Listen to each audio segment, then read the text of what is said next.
So to get ready for our proficiency check today, we're looking at equations with variables on both sides. And we'll take you way back.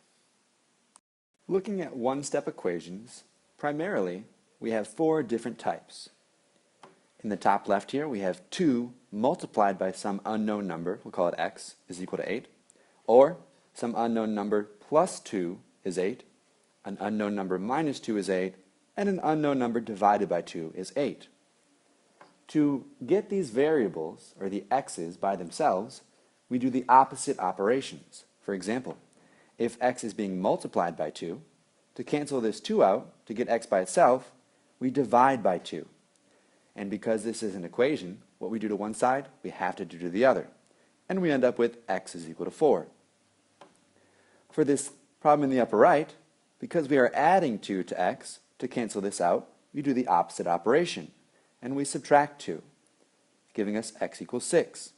Similarly, we add 2, giving us x is equal to 10. Most confusing, for many students, is when we have a fraction like x over 2.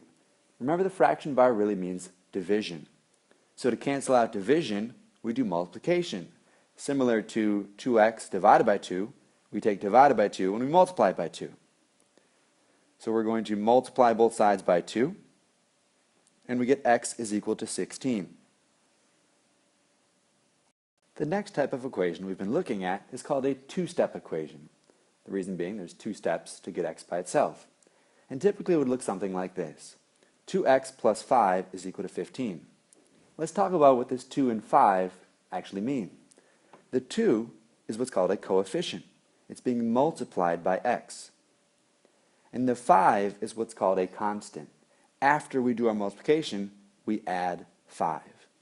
At least that's how order of operations works. But when we're solving equations, we do things in the reverse order. Which means the first thing we cancel out is our constant, rather than our coefficient. The reason I am subtracting 5 is because in the initial equation, there was a plus 5. And I always do the opposite operation. Because I do this on the left of the equation, I have to do it on the right for things to remain equal. And plus 5 minus 5 goes away, because that gives us 0.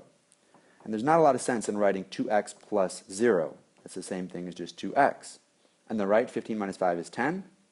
Now I cancel out my coefficient. For two-step equations, in most cases, the final step should be division. The 2 over the 2 cancels out, because it's just 1. And on the right, we have 5. A new wrinkle we've looked at this week is what happens when we have an x term on both sides of the equation, like here with my red arrows. I have 6x minus 3 on the left and 5 plus x on the right. This is not a two-step equation. I have to do something before it becomes a two-step equation. That task is to get all of the x terms on one side of the equation. So I can either decide to subtract this 6x, moving it over here, or subtract this 1x, moving it over there. Which one would you do? To be clear, either one would work. The reason why I would subtract x is to avoid a negative, because 6 minus 1 is still 5x minus 3 is equal to 5. If I had subtracted the 6x instead, I would have a negative 5x over here, creating an extra step at the end of the problem, or at least dealing with a negative at the end of the problem. You may notice now I have a two-step equation. So the same steps from last week apply. Remember, those steps are to deal with the constant first. Since it's a minus 3, I will plus 3. This gives me 5x is equal to 8. Then I cancel out the coefficient with division. And it's okay to leave your answer as a fraction. Something to watch out for is when you're dealing with negatives. For example, you can see that I have an x term on both sides of the equation here, but they're also both negative. Which one should I add to cancel out? It doesn't really matter, but personally I would choose the minus 3x. The reason being, when I take negative 2 plus 3, now I have a positive x minus 8 is equal to 10. I add 8 to both sides. It turns out the answer is 18. The final thing to watch out for, what about when we have fractions? you can just try to deal with them. Add 2x, deal with adding and subtracting fractions, but there's a simpler way. You may notice that multiple terms are divided by 3. If you want to cancel out those fractions, you can, and here's how you do it. This equation will still be equal if I multiply every single term by 3. Here's my new equation.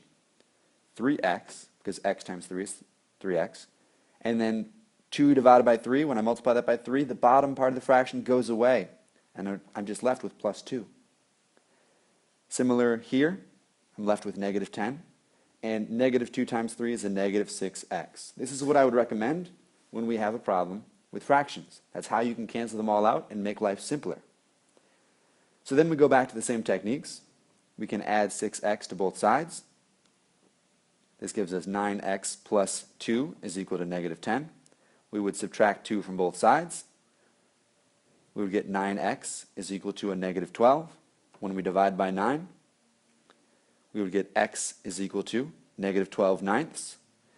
These have a common factor of 3, so if we divide both by 3, we would get negative 4 thirds.